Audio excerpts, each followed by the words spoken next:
बोले वृंदावन बिहारी लाल की जय। गणपति गजानन भगवान की जय। भक्तों, आज भगवान श्री गणेश जी का ध्यान करते हुए, बाल कृष्ण स्वरूप का ध्यान करते हुए हरिवंश महापुराण की नव पुराण की कथा प्रारंभ कर रहे हैं। सच्चिदानंद रूपाय विश्वोत्पत्त्यादि हेतवे तापत्रे विनाशाय श्री कृष्णाय वयं नमः। गुरुर्ब्रह्मा गुरुर्विष्णु गुरुर्देवो महेश्वरः गुरुर्साक्षात् परं ब्रह्म तस्मै श्री गुरुवे नमः। देवकी सुत गोविंद वासुदेवा जगत्पते देमे तनयं कृष्ण त्वामहं शरणं गतः। सर्वप्रथम आप सभी को भगवान के स्वरूप का ध्यान करना है और जिस विधि से हम ये कथा प्रारंभ कर रहे हैं, आपको ध्यान करा रहे हैं, किसी भी अवस्था में आप बैठे हुए हैं तो आपको संकल्प पहले ले लेना है। जो विधि हमने पहले बता रखी है, संकल्प की विधि 75 दिन के अध्याय में डाल रखी है कि आप एक लोटा जल लेकर के बैठ जाएं, हाथ में जल लेकर के, सिक्का लेकर के, चावल लेकर के संकल्प कर लें, अपनी मनोकामना बोलें और संकल्प करके भगवान गणेश जी के सामने, कृष्ण जी के सामने रख दें और सिक्के को अपने पास रखें। हर बार कथा में उसी से संकल्प लेना है और कथा पूर्ण होने पर अपनी श्रद्धा के अनुसार द्रव्य दक्षिणा अवश्य भेंट करें, क्योंकि बिना दान दक्षिणा के उस कथा का पूर्ण फल प्राप्त नहीं होता है। इसके साथ आपको पहले दिन जिस प्रकार से हम विधि करा रहे हैं, ये विधि करनी है। आप जैसे हम कहे वैसे करना है। ओम देव की सुत गोविंदा हृदयाय नमः। अपने इस उंगलियों को और अंगूठे को यहाँ हृदय से लगाइए। ओम वासुदेव जगतपते सिर से स्वाहा, सिर से यहाँ पर लगाइए। देवे तनयम कृष्ण शिखाय वसतः, यहाँ पर स्पर्श कीजिए। ओम त्वामहं शरणं गतः, इस प्रकार से दोनों भुजाओं का स्पर्श कीजिए। ओम नमः अष्टाय फट, इस प्रकार से चुटकी बजाते हुए और यूं बजा दीजिए। अब इसके बाद में आपको ध्यान करना है भगवान का। कृष्णाय वासुदेवाय हरे परमात्मने भ्राता कलेश नाशाय गोविंदाय नमो नमः। ये अगन्यास इसलिए कराए गए हैं कि अगर आपके शरीर में किसी भी प्रकार का बंधन है, उस बंधन को ये खोल देंगे। हमारे हृदय के अंदर, शरीर के अंगों के अंदर परमात्मा का वास हो जाएगा। इस प्रकार से आप ध्यान करते हुए भगवान की हरिवंश महापुराण का श्रवण करना है। भगवान की इस कथा का रहस्य अतिश्रेष्ठ है। कहा जाता है कि जो व्यक्ति, पति या पत्नी, इस कथा का 7 बार श्रवण कर लेते हैं तो निश्चित रूप से उन्हें पुत्र रत्न की प्राप्ति हो जाती है। जिनको संतान बंध्या, काक बंध्या दोष है, काक बंध्या दोष कहा जाता है कि जिसको संतान ही नहीं होती, गर्भ धारण ही नहीं होता, कोई भी संतान नहीं है, या मृतवस्या दोष है, जिनके बच्चे होते हैं जन्म लेने के बाद बचते नहीं है, वो भी इस कथा को अगर 1 से 1 बार श्रवण कर ले, डॉक्टरों ने भी मना कर रखा हो, तब भी 100% उनको संतान की प्राप्ति हो जाएगी। आप डॉक्टरों पे लाखों रुपया खर्च करते हैं, इतनी भागदौड़ करते हैं, एक बार 1 से 8 बार ये करके तो देखो, 1 से 1 या 1 से 8 बार श्रवण करके देखो, पर पूर्ण विश्वास से करना है। इसमें यह नहीं देखना कि हमें रस आ रहा है कि नहीं आ रहा, आपको भाव से श्रवण करना है, तो निश्चित रूप से आपकी मनोकामना पूरी होगी। एक समय पर नैमिषारण्य तीर्थ में नैमिषे सूतमासीनः मविवाद्यामतिं कथामृता रसस्वादः कुशलः सौनको ब्रवीत। नैमिषारण्य तीर्थ में सोनक 88,000 ऋषि विराजमान हैं। सभी ने श्री सूत जी महाराज से प्रश्न किया कि प्रभु, आद्यम पुरुषम ईशानम पुरोहतम पुरुषोत्तमः रेतमेकाक्षरम ब्रह्मम व्यक्तार्थम सनातनम असभ्ये सदा सच्चेव यदि स्वं सदा सत्रम यदा वराणाम सृष्टारम पुराणाम परमं वयम। परमात्मा का स्वरूप क्या है? ऐसा कोई उपाय बताइए जिससे इस कलयुग में निसंतानों को संतान की प्राप्ति हो सके, और जिनको कन्या है उनको पुत्र की, जिनको पुत्र है उनको पुत्री की प्राप्ति हो सके, या जिनके घर में पितर दोष है या वैवाहिक रुकावट है, गृहस्थी में कलेश रहता है, धन की बरकत नहीं है, कोई भी बंधन है, सभी बंधन खुल जाएं। श्री सूत जी कहते हैं, ऋषिवरों, वैशंपायन ऋषि ने भी राजा जनमेजय को ये कथा सुनाई थी। ये कथा मैं आपको सुना रहा हूं। इस कथा को बार बार प्रेम पूर्वक सुनकर के हृदयंगम कर लेने से वंश दृढ़ होता है। जिनको वंश हो चुका है, संतान की प्राप्ति हो चुकी है, लोग सोचते हैं कि हमें तो संतान हो गई, कामना पूरी हो गई, अब हमें जरूरत क्या है। जिनको पुत्र की प्राप्ति हो चुकी है, संतान की प्राप्ति हो चुकी है, अगर इस कथा को तब भी सुनते रहते हैं तो बच्चे को दीर्घायु प्राप्त होती है, सद्गुण आते हैं, उसके जीवन में आने वाले सारे कष्ट दूर हो जाते हैं और वंश की वृद्धि हमेशा होती रहती है। उस वंश का कभी उच्छेद नहीं होता। इसलिए ईश्वर ने जिन्होंने संसार की उत्पत्ति करी, वो वंश की उत्पत्ति बढ़ाते हैं, साथ में सभी कष्टों को दूर करते हैं। वो मान परम ब्रह्म है, जिसके कीर्तन करने से, श्रवण करने से धन और यश की वृद्धि होती है, शत्रुओं का नाश होता है, आयु बढ़ती है, अंत में स्वर्ग की प्राप्ति होती है। भगवान ने सर्वप्रथम जीवों को प्रकट करके अनेक प्रकार की भौतिक प्रजा को उत्पन्न करने का विचार किया। सर्वप्रथम प्रभु ने जल की उत्पत्ति करी और उसमें अपना तेज डाल दिया, जिससे वो हिरण वर्ग अंडा स्वरूप हो गया। उस अंडे से स्वाम्भव मनु कहे जाने वाले ब्रह्मा जी उत्पत्ति हुए। ब्रह्मा जी ने एक अंडे में 1 वर्ष तक निवास किया, फिर से 2 खंडों में विभाजित कर दिया, एक से पृथ्वी और दूसरे से ऊपर के देवलोक की रचना हुई। दोनों खंडों के मध्य भाग में आकाश की रचना, पृथ्वी को जल पर स्थापित किया, सूर्य और 10 दिशाओं की रचना की। उसी अंडे में रति विषय प्रीति से रहित पिंड सृष्टि की रचना के विस्तार से काल मन वचन काम क्रोध अनुराग की रचना करी। फिर ब्रह्मा जी ने अपने मन से मरीचि, अत्रि, अंगरा, पुलस्त्य, पुलय, क्रतु, वशिष्ठ सप्त ऋषियों को प्रकट किया। इसके साथ सप्त ऋषियों ने अपने को गृहस्थ ब्राह्मण माना। ब्रह्मा जी के द्वारा उत्पन्न संगादिक ऋषि अवेलना वेद मार्ग को शेष समझ करके चले गए। 7 ऋषियों की उत्पत्ति के बाद ब्रह्मा जी ने अपने मन से शरद कुमार 4 ऋषियों की उत्पत्ति करी। चारों से कहा कि तुम सृष्टि की रचना करो। चारों ने कहा पिताजी हमें पहले वरदान चाहिए। ब्रह्मा जी ने कहा क्या वरदान मांगना चाहते हो, मांगो। सनक, सनंदन, सनातन, सनत कुमार चारों भाई कहते हैं पिताजी हमें आशीर्वाद दीजिए कि हम हमेशा 5 वर्ष के बने रहें, हम बालक से जवान ना हो। ब्रह्मा जी ने कहा मेरे पुत्रों ने मेरे साथ छल किया है। चारों भाइयों ने सोचा कि गृहस्थी में फंसेंगे, इससे अच्छा है हम बालक रहेंगे तो हमें काम वासना नहीं होगी, हम भगवान की भक्ति करेंगे।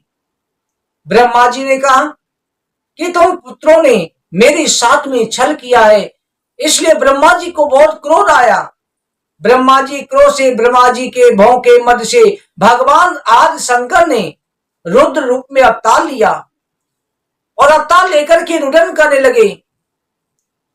तब ब्रह्मा जी ने कहा रुद्र शांत हो जाओ।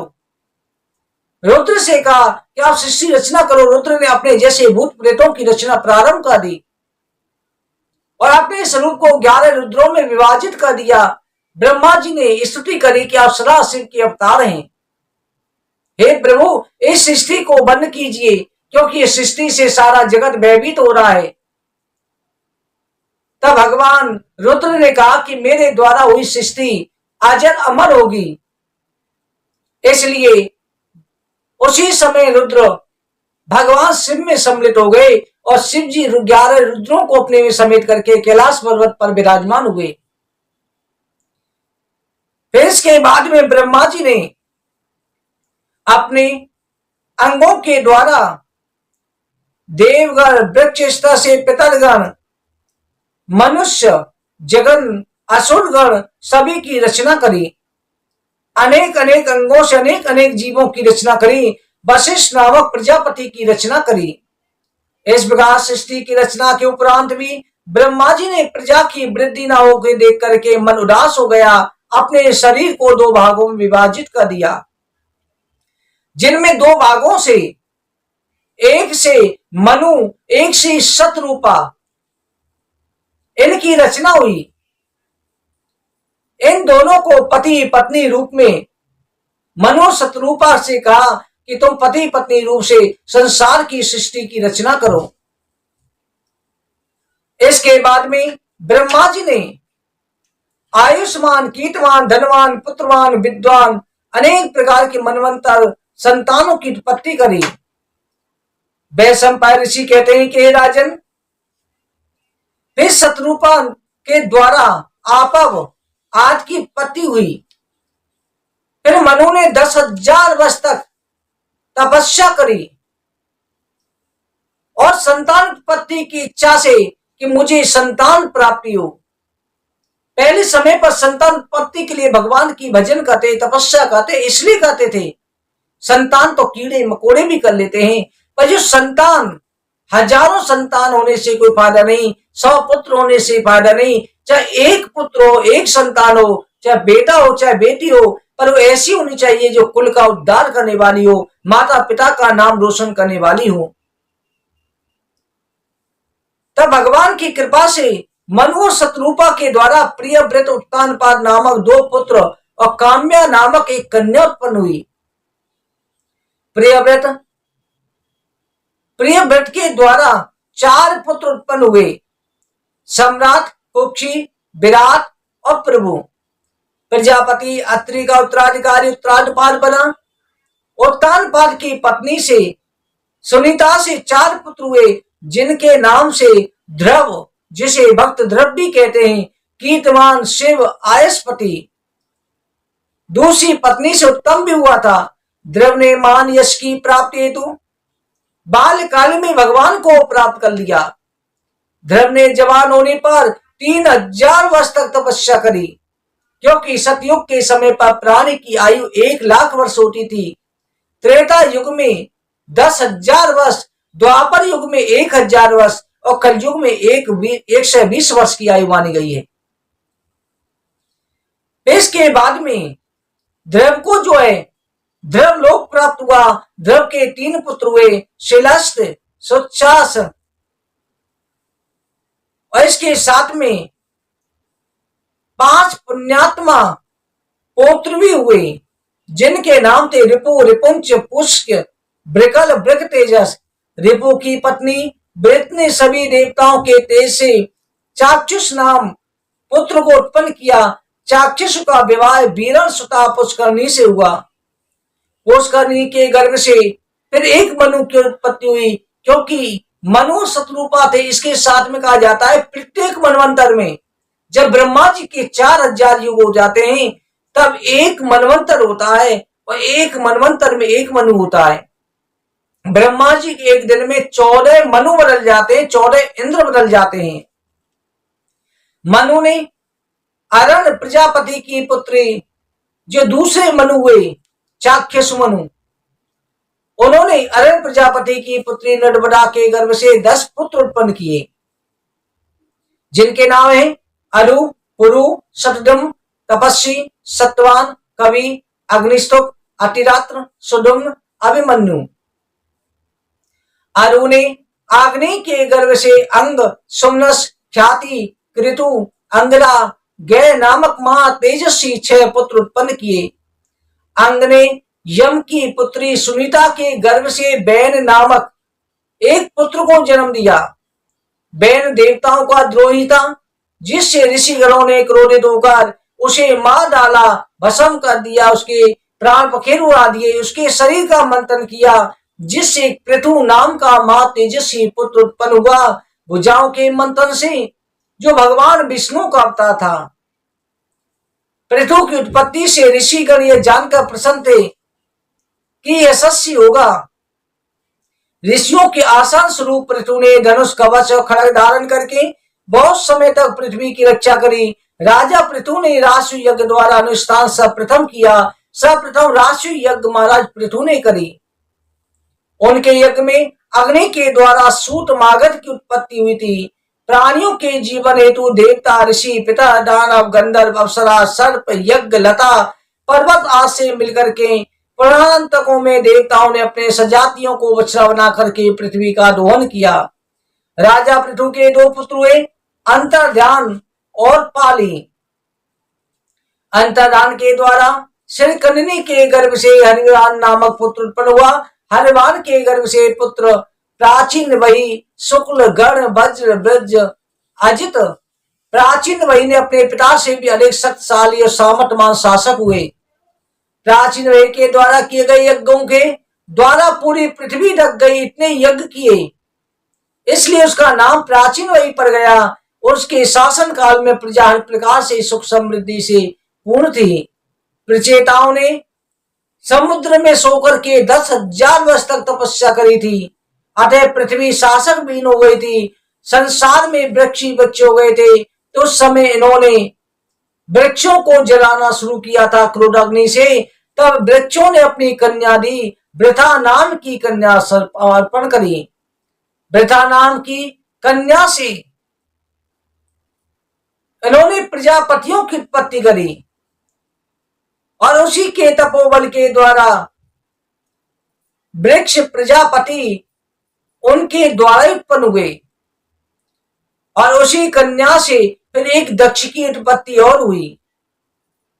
ये उस दक्ष नहीं जो दक्ष भगवान शंकर के द्वारा मृत्यु को प्राप्त हुआ था, अंत हुआ था, उसी दक्ष ने जन्म लिया था। इस तरह से सारा संसार मनु शतरूपा की सृष्टि से व्याप्त हो गया।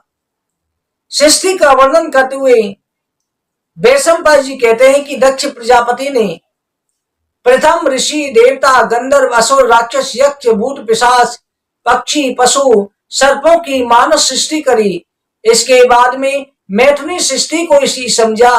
बीरल प्रजापति की तपस्वी पुत्री सशक्नि से विवाह किया। उससे दक्ष ने 5,000 पुत्रों की उत्पत्ति करी। पहले तपबल से एक साथ में इतनी संतान हो जाती थी। जन्मेजय ने पूछा कि महाराज ऐसे 5,000, 10,000 संतान कैसे हो जाती थी? कहते हैं कि जैसे उस समय क्या होता था, जैसे कौरवों के लिए गंधारी की गर्भ से एक तंबू निकला था और उस तंबू के एक साथ एक से एक टुकड़े करके घी के घड़ों में डाल दिए, एक से एक पुत्र बन गए। ऐसे ही फल के रूप में उत्पन्न होते थे। ऋषि मुनि मंत्र शक्ति से उन बीजों को बालक का स्वरूप दे देते थे। ये थोड़ी कि पेट के द्वारा ही 10,000 निकल रहे हैं, 5,000 उत्पन्न हो रहे, ऐसा नहीं था। इस प्रकार से सृष्टि हुई। अब 5,000 पुत्र जब हो गए, उनको आज्ञा दी तुम सभी भगवान नारायण का ध्यान करो, तपस्या करो। 5,000 जब गए, रास्ते में नारद जी मिले। नारद जी ने उनको ऐसा ज्ञान दिया, उन हर्यश पुत्रों को, उनका नाम हर्यश था, कि वो सभी तपस्या की जगह तपस्या करके गृहस्थी में प्रवेश करना चाहते थे, वैराग्य मार्ग पर चले गए। जब दक्ष प्रजापति को पता चला तो उन्होंने नारद जी को श्राप दे दिया कि तुम्हारा अंत हो जाए।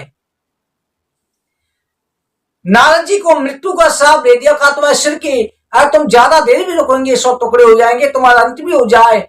उसी समय ब्रह्मा जी ने, मत्स्याद ने पहुंच करके नारद जी को पुनर्जीवित करने के लिए निवेदन किया। तब दक्ष प्रजापतियों ने ऋषियों से विचार विमर्श करके एक कन्या ऋषियों को देने का विचार किया। मरीचाद ऋषियों से कहा कि मैं एक कन्या आपके साथ विवाह देता हूं और मैं वचन देता हूं मेरे श्राप का अंत होगा, नारद जी का इनसे पुनर्जन्म हो जाएगा और उन्हें सारा पहले जैसा ही ज्ञान रहेगा। दक्ष प्रजापति ने वो कन्या कश्यप के निमित्त ब्रह्मा जी को के सामने दे दी। दक्ष के श्राप के कारण महर्षि कश्यप ने वो कन्या स्वीकार कर ली। उसी से नारद जी का पुनर्जन्म हो गया। दक्ष प्रजापति ने फिर वीर वारिणी के गर्भ से 7 पुत्रियों को उत्पन्न किया। उन पुत्रियों का कश्यप, चंद्रमा, धर्म अन्य ऋषियों से विवाह कर दिया। 10 पुत्रियों को धर्म को, 13 पुत्री कश्यप को, 27 पुत्री चंद्रमा को, 4 पुत्री अरिष्टनेमि को, 2 भृगु को, 2 अंगरा को और 2 कृशास ऋषि को ब्याह दी। धर्म की पत्नियों के नाम है अरुंधति, वसु, यामी, लंबा, भानु, मरुत्वती, संकल्पा, महुता, साध्वी, विश्वा। विश्वा से विश्वदेव, सांध्या से साध्यगण, मरुत्वती से मरुत्वान। इसी प्रकार भानुगण, महुतगण, लंबा से घोष यानी कि लगी थी, अरुंधति से पृथ्वी की वस्तु उत्पन्न हुई, संकल्पा से सभी निवास करने वाले संकल्प, यामी की कन्या नाग ऋषि से वृषलंबा उत्पन्न हुई। चंद्रमा की पत्नियों से नक्षत्र जो थे उनसे तेजस्वी ख्याति युक्त अश्वसु, आप, द्रव, सोम, नल, अनल, प्रियस्पराव जो योग हैं ये चंद्रमा की 27 पत्नियों से उत्पन्न हुए। 27 पत्नियों के नाम है अश्विनी, भरणी, कृतिका, रोहिणी, मृगशरा, आदा, पुनर्वसु, पुष्य। जो 27 नक्षत्र हैं वो चंद्रमा की 27 पत्नी है। फिर इसी में ध्रुव का पुत्र लोकनायक हुआ, चंद्रमा के पुत्र वर्चा भी हुए, धर के पुत्र ससर, प्राण और रमण हुए। शिवा के गर्भ से अनिल के 2 पुत्र मनोज अभिज्ञात हुए, अग्नि के पुत्र कुमार हुए।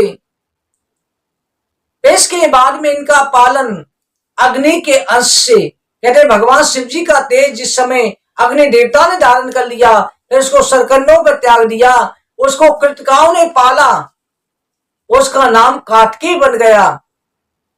उसमें अग्नि का भी साथ में अग्नि पुत्र भी माने जाते हैं, इससे पुत्र भी हैं। कार्तिकेय के अग्नि के अपने पुत्र भी थे जो कार्तिकेय के बाद में हुए, जिनका साल विशाल नेंग में हुए।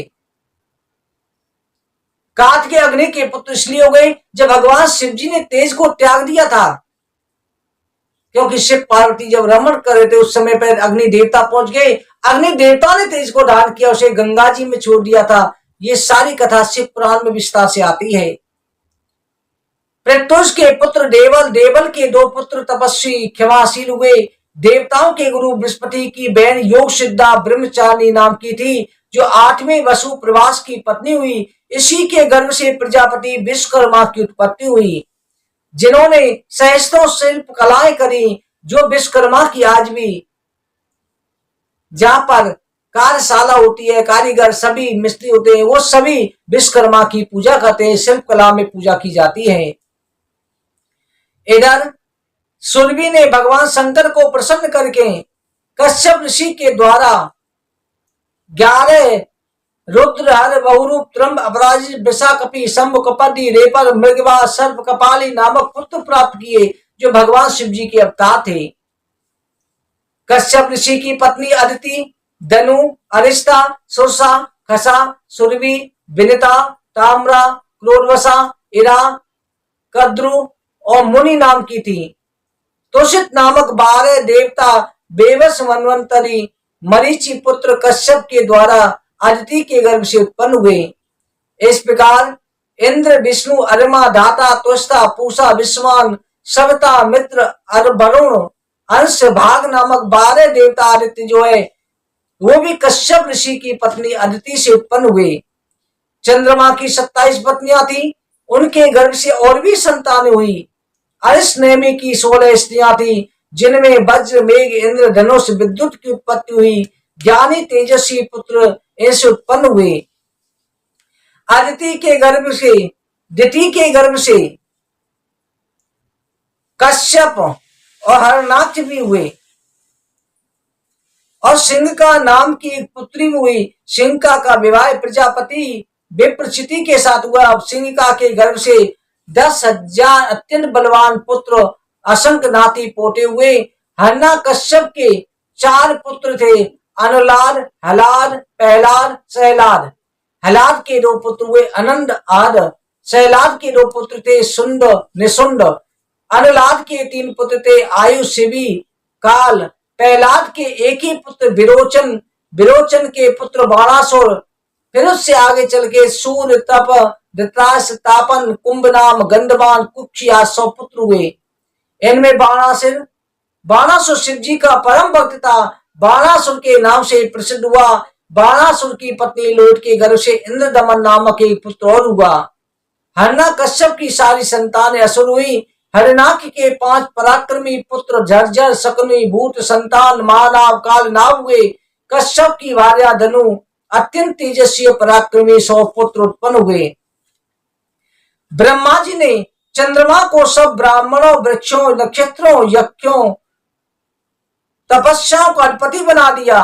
वरुण को जल का राजा, कुबेर को धनाधिपति, बृहस्पति को संपूर्ण विश्व की अधिपति, भृगु वंशियों के अधिपति शुक्राचार्य, उनको दैत्य गुरु, आदित्यों के अधिपति विष्णु, वसुओं के अधिपति इंद्र, दैत्यों के अधिपति प्रहलाद को बनाया। पितरों के अधिपति सूर्य, पुत्र यमराज, 16 मातृकाएं, वृत्त, मंत्रों, गौ, यक्षों, राक्षसों, राजाओं, साध्यों के अधिपति भगवान विष्णु को, रुद्रों के अधिपति भगवान शिव को किया गया।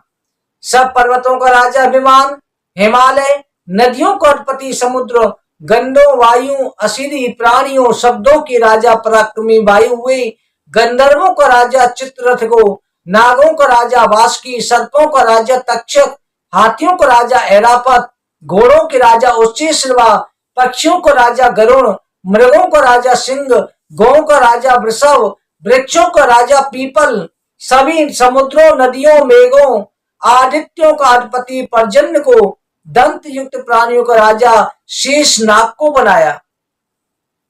गंधर्वों, अप्सराओं का राजा कामदेव, ऋतु, मास, पक्ष, दिन, रात, मुहूर्त, पर्व, कला, काष्ठा, अयन, योग, गणित का अधिपति संवत्सर हुआ। दिशाओं का राजा दिक्पालों को नियुक्त किया गया।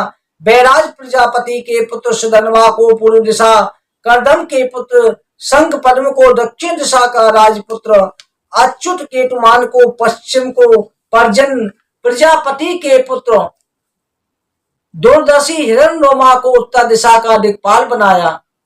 तभी से सभी राजा पृथु की अधीनता स्वीकार करके अपने कार्यभार को गहन करते हुए ग्रामों, नगरों, द्वीपों सहित पृथ्वी का धर्म पूर्वक पालन करते आ रहे हैं। वैशंपायन ऋषि ने राजा पृथु का चित्र सुनाते हुए जनमेजय से कहा, हे राजन, पृथु आख्यान पवित्र है। ये हमेशा श्रवण करने से स्वर्ग, यश, दीर्घायु प्राप्त होती है।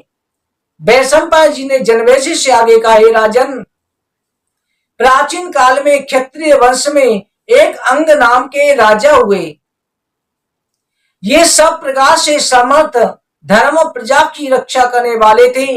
मृत्यु सुता सुनीता के गर्भ से उनके द्वारा बैन नामक पुत्र हुआ, जो तत्वों से अनभिज्ञ, धर्मच्युत, कृतस्य वृत्तियों से युक्त था, नाना प्रकार के दोषों से पूर्ण था। उसके शासन काल में वेदों का अध्ययन, ओंकार का उच्चारण आदि धार्मिक कार्य करने की मनाही थी। वो यज्ञ हवन करने की मनाही करते हुए हमेशा कहता कि कोई भी मेरे राज्य में पूजा पाठ हवन यज्ञ नहीं करेगा, सभी केवल मेरी पूजा करें। वेद की मर्यादा से, कार्यों से तंग आकर सभी ऋषिगणों ने उसे समझाया और अंग से कहा कि अंग, तुम इस अधर्म का त्याग करो, धर्म का पालन करो। तब बैन ने, अंग पुत्र बैन ने ऋषियों का मजाक उड़ाया, अहंकार पूर्ण वचन कहे। तब ऋषियों ने अपमान समझ करके उसको ओंकार शब्द किया, उसके प्राण निकल गए। उस बैन की जंगा का मथन किया, जिससे कृष्ण वर्ण नामक एक मनुष्य उत्पन्न हुआ, जो वैसे कांपते हुए हाथ जोड़े ऋषियों के समक्ष खड़ा हो गया। महर्षि अत्रि ने उसे निषाद कहा, ये निषाद, तुम बैठ जाओ। इसके बाद में निषि शब्द के कारण निषाद हुआ, जिससे धीवर जाति की भी उत्पत्ति हुई। इसी के द्वारा तुषार अनेक जातियों की उत्पत्ति हुई। फिर ऋषियों ने राजा बैन की दाहिनी भुजा का मंथन किया, उससे अग्नि के समान तेज वाला प्रजा की रक्षा हेतु धनुष बाण व कवच धारण किए हुए मनुष्य उत्पन्न हुआ, जिसका नाम पृथु पड़ा। राजा बैन स्वर्ग को सुधार गया। महात्मा पृथु के कारण राजा बैन नरक का भागी बनने से बच गया। पृथु जो भगवान विष्णु के अंश अवतार थे। देवताओं ने, लोक पिता में ब्रह्मा सभी देवताओं ने पृथु का राज्य अभिषेक कर दिया। इसके बाद में सभी प्राणी सब प्रकार से सुखी जीवन यापन करने लगे। पृथ्वी जोते जाए बिना ही अन्न से परिपूर्ण रहती। वृक्षों के पत्तों में मधु रस हर समय टपकती रहती। गोएं भरपूर दूध देती। राजा पृथु ने ब्रह्म यज्ञ आरंभ किया। उस ब्रह्म यज्ञ में जो कुंड सोम रस भरा था, उससे मेधावी सूत मागध उत्पन्न हुए। ऋषियों के निर्देश से सूत मागधों ने राजा पृथु की स्तुति निम्न प्रकार से करी। कहा कि महाराज, आपके समान सत्यवादी सत्य पृथक दानशील अन्य कोई नहीं है। आप विजय युक्त क्षमाशील पराक्रमी देवताओं पर शासन करने वाले हैं। आप धर्म के ज्ञाता हैं, दयालु हैं, मधुरभाषी हैं, सम्मानीय हैं, यज्ञशील हैं, ब्राह्मण भक्त हैं, शांत व्यवहार करने वाले, कुशल, अपने धर्म में तत्पर रहने वाले हैं। इसी स्तुति से प्रसन्न होकर राजा पृथु ने सूत को अनुपदेश, मागध को मगध देश प्रदान किया। सभी प्रजाजनों के राजा पृथु को अनेक प्रकार से सभी प्रजा ने निवेदन किया। प्रजा कल्याण करने के लिए राजा पृथु धनुष बाण धारण करके पृथ्वी को देखा कि पृथ्वी ने सबके अन्न निगल दिए हैं। तब पृथ्वी को धनुष बाण लेकर के मारने के लिए चले। पृथ्वी ने क्षमा याचना करी।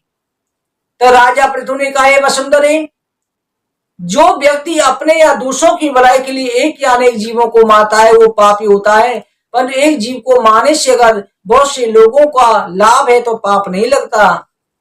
तब पृथ्वी ने कहा, महाराज, आपके पिता के पाप के कारण मैं बंजर हो गई हूं, आप मेरा दोहन करें। उसी समय सभी प्रजा ने, ऋषि मुनि देवताओं ने अपने अपने अनुसार बछड़े का रूप धारण करके पृथ्वी का दोहन किया। पृथ्वी से सभी ने अपनी वंचाई वस्तुएं प्राप्त करी। वैशंपायन ऋषि कहते हैं, हे राजन, मनवंतर जो होते हैं, स्वारोचिस, उत्तम, तामस, रेवत, चाकुष, वेवस, सामनी, भौत्य, रीच, ब्रह्म समनी, मैरी सावरणी, दक्ष सावरणी, इस प्रकार से 14 मनु होते हैं। और 14 मनवंतर होते हैं, जिनमें 6 मनवंतर बीत चुके हैं, 7वां मनवंतर चल रहा है।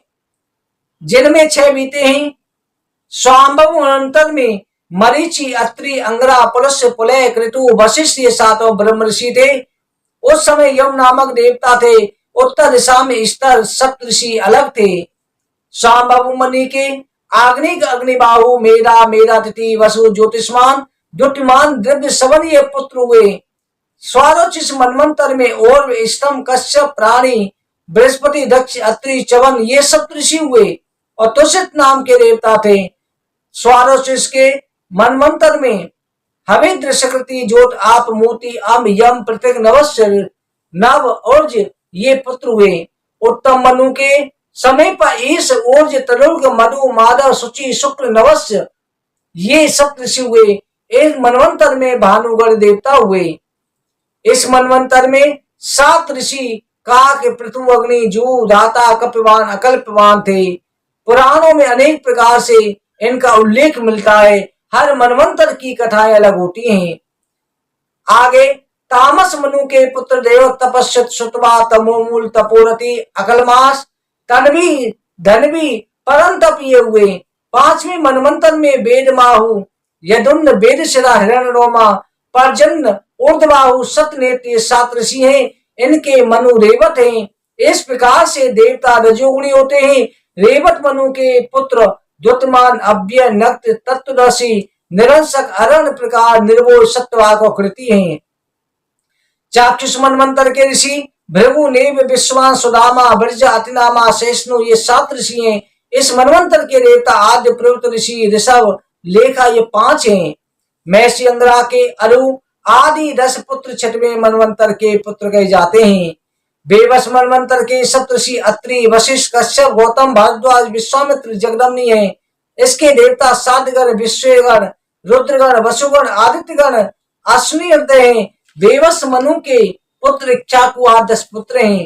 हे राजन, ये सभी ऋषियों के पुत्र पुत्राद वंश सभी दिशाओं में व्याप्त हैं। इन मनवंतरों में लोगों की व्यवस्था सुरक्षा के लिए 49 वायु रहते हैं। एक मनवंतर के समाप्त होने पर उस मनवंतर के सभी देवता ब्रह्मलोक को चले जाते हैं। उनके रिक्त स्थान पर दूसरे मनवंतर के ऋषि देवता जाते हैं। सावड़ मुनि के 5 पुत्र माने गए हैं। सुमेरु पर्वत पर तप करने के कारण मेरु सामान्य के नाम से प्रसिद्ध हैं। ये दक्ष की कन्या से उत्पन्न हुए, जो अत्यंत तेजस्वी थे। रुचि प्रजापति के पुत्र रोत्य भी हुए। शेष मनुओं की उत्पत्ति भूति के गर्भ भूति प्रजापति के पुत्र भूत से हुई, इसलिए भूतित कर जाते हैं। सामान्य में रुद्र, राम, व्यास, दीप्तमान, भारद्वाज, अश्वत्थामा, सरिद्वाम, गालव, रुद्र ब्रह्मा के समान तेजस्वी ऋषि होंगे। सावणी मनु ने 10 पुत्र बलियान, अरबियान, सम्मत, धुतमान, वसु, चरस, आदित्य, बाज, सुमति होंगे।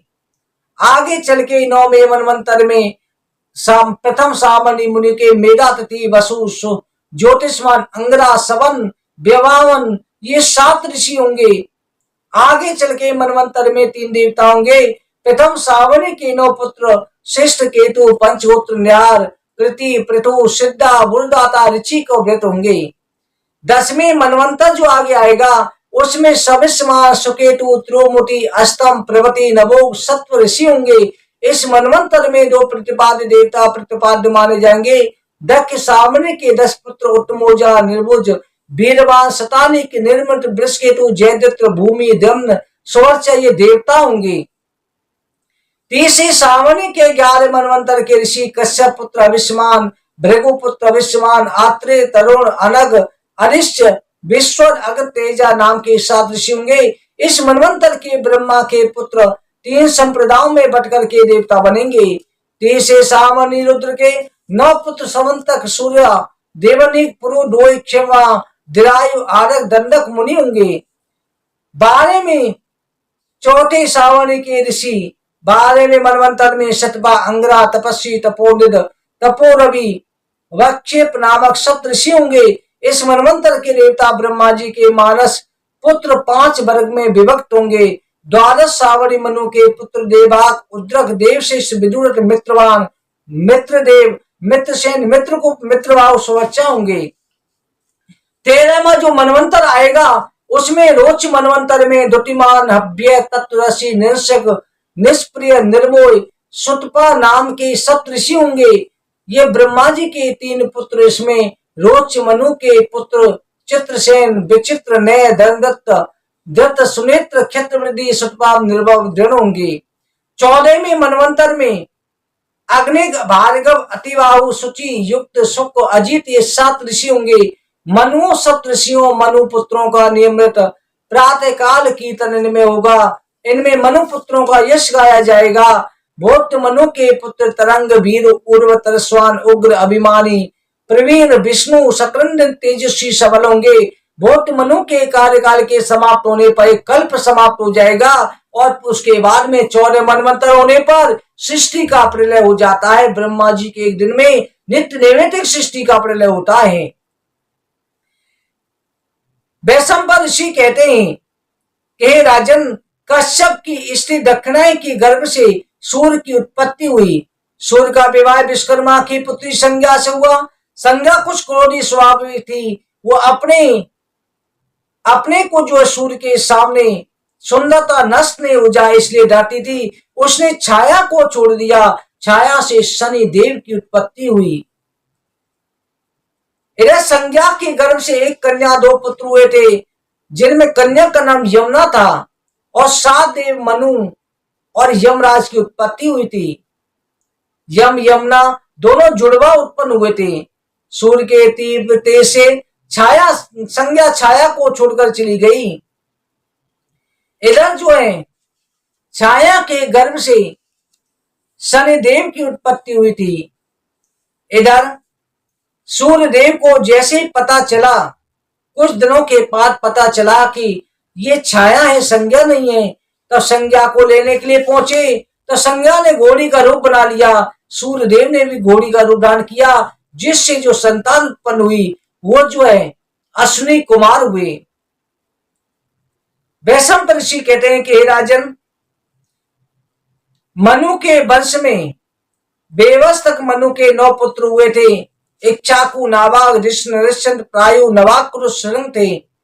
इनके बेवसमान के कोई संतान नहीं थी। उन्होंने संतान की कामना से मित्र वरुण को प्रसन्न करने के लिए पुत्रेष्ट यज्ञ किया। इस यज्ञ से सभी ऋषि, मुनि, देवता और गंधर्व प्रसन्न हुए।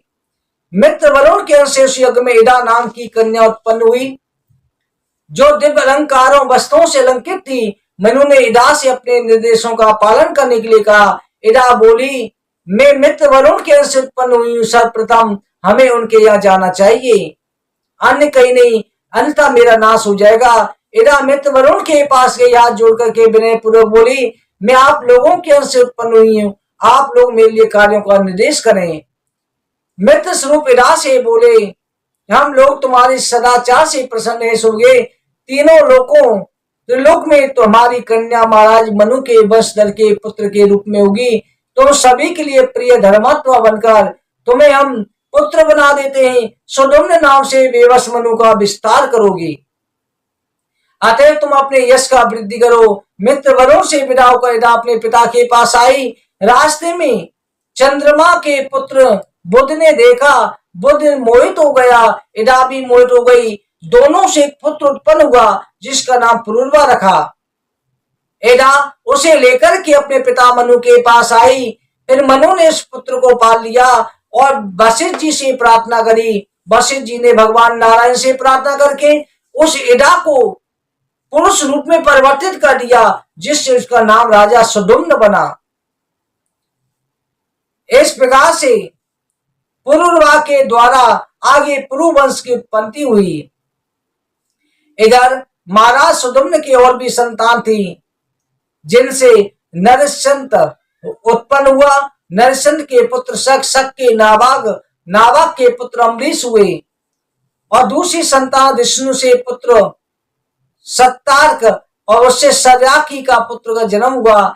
सर्याकी के पुत्र आनत हुआ और सुकन्या नाम की कन्या हुई। उसी सुकन्या का विवाह चवन ऋषि से हुआ और इनमें एक पुत्र आनत था जो तेजस्वी हुआ, उसके रेवत हुआ। रेवत ने आनंद देश का राजा बना और उसने कुछ स्थली समुद्र के बीच में बसाई। इसी रेवत की पुत्री रेवती का विवाह बलराम जी के साथ हुआ। इन्हीं से आगे चल के रेवत के द्वारा अनेक प्रकार से संसार में प्रजा का पालन किया गया।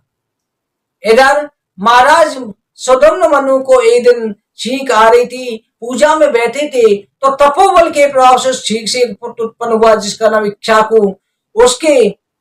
इसके भी 100 पुत्र हुए, जिनमें भिक्षुक्षी बड़ा था। भिक्षुक्षी कुशल योद्धा था, वो अयोध्या का राजा हो गया।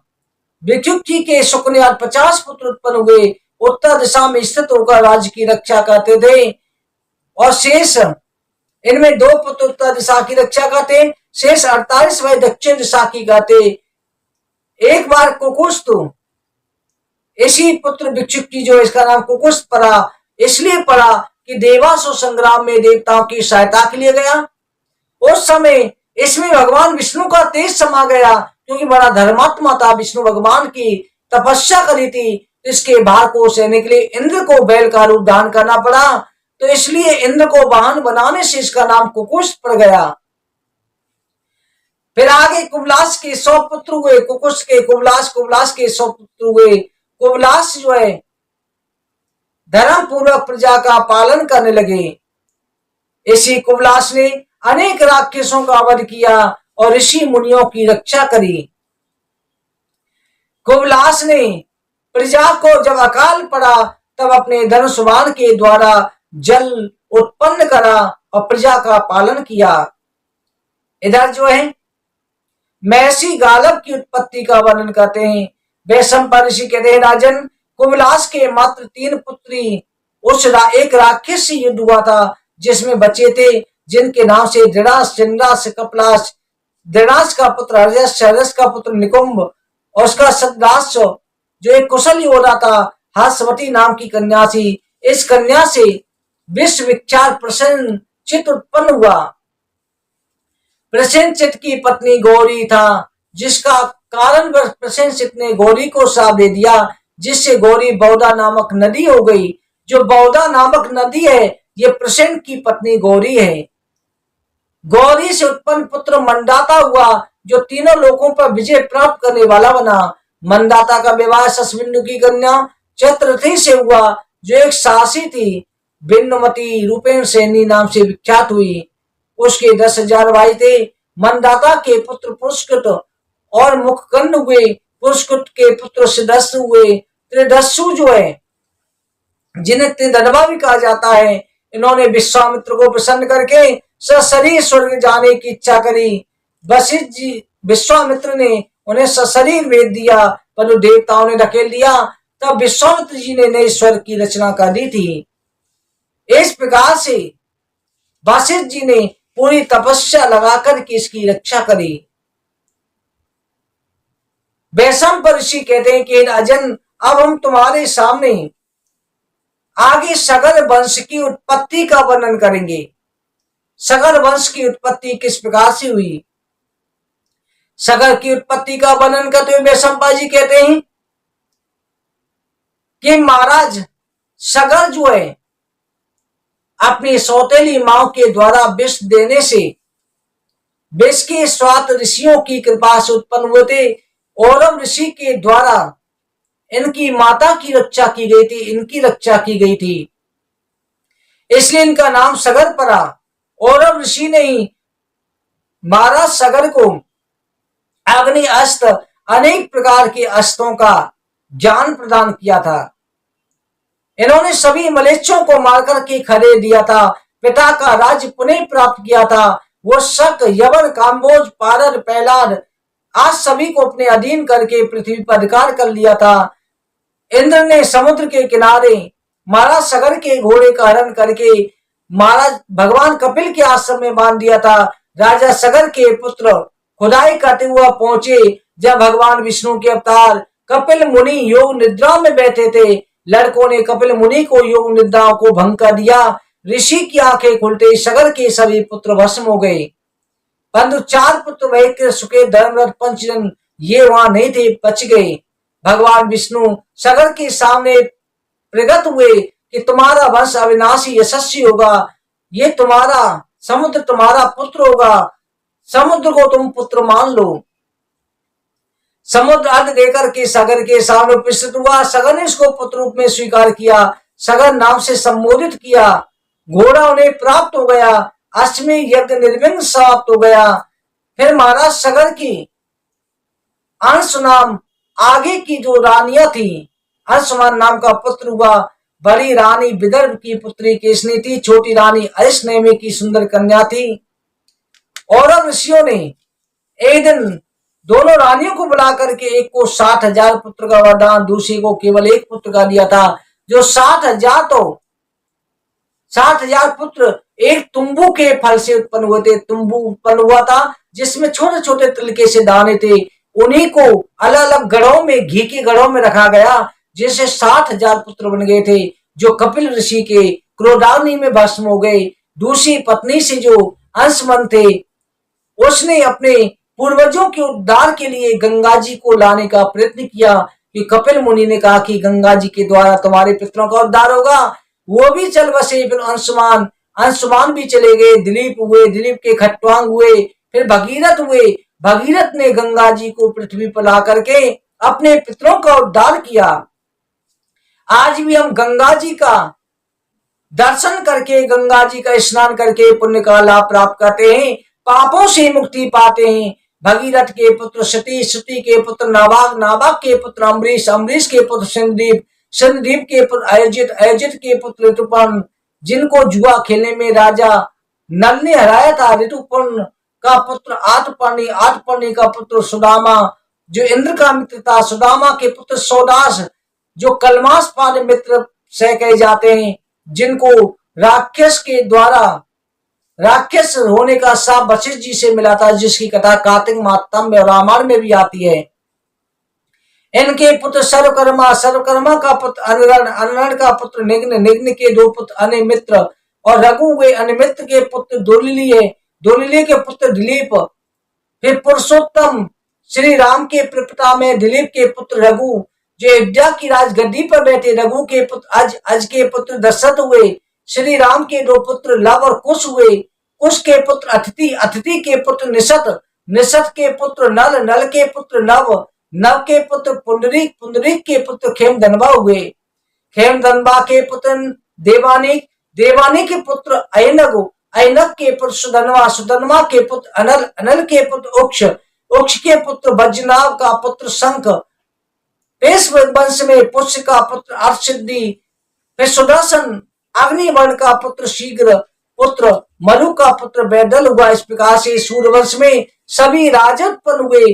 बेमस राजा नल दो हुए, बीरसेन इक्ष्वाकु वंश में राजा नल भी हुए। इसी प्रकार से सूर्यवंश चला। हे राजन, अब मैं तुम्हारे सामने भगवान विष्णु के अवतारों में श्री कृष्ण अवतार की और अवतारों की कथाओं का वर्णन करूंगा, जिनको श्रवण करने मात्र से सभी प्रकार की मनोकामना पूरी हो जाती है। नवपरायण में पहले दिन के परायण की कथा का विश्राम करते हैं। बोलो हरिवंश महापुराण की जय। भक्तों, आज की कथा श्रवण करके आपको करना यह है कि आपको तुलसी के 11 पत्ते लेकर के उन 11 पत्तों को ले और उन पर आपको चंदन की बिंदी का टीका लगाना। पीले चंदन के टीके लगा दो। टीके लगा करके और भगवान पर ओम देव की सुत गोविंदा वासुदेव जगतपते देह में तनेम कृष्णा त्वामो सन्नम कथा कह करके अर्पण करना है। और भगवान के सामने एक घी का दीपक जला करके उस घी के दीपक में पीले चावल डाल करके घी का दीपक जलाएं और यथाशक्ति चाहे 11 बार बोलें, संतान गोपाल मंत्र का जाप करें। अगर किसी और अभिलाषा से कर रहे हैं तो ओम नमो भगवते वासुदेवाय मंत्र का जाप कर लें। अगले दिन उन तुलसी के पत्तों को धो करके आपको ग्रहण कर लेना है। ये आज का उपाय। भगवान आपकी मनोकामना पूरी करे। बोलो वृंदावन बिहारी लाल की जय।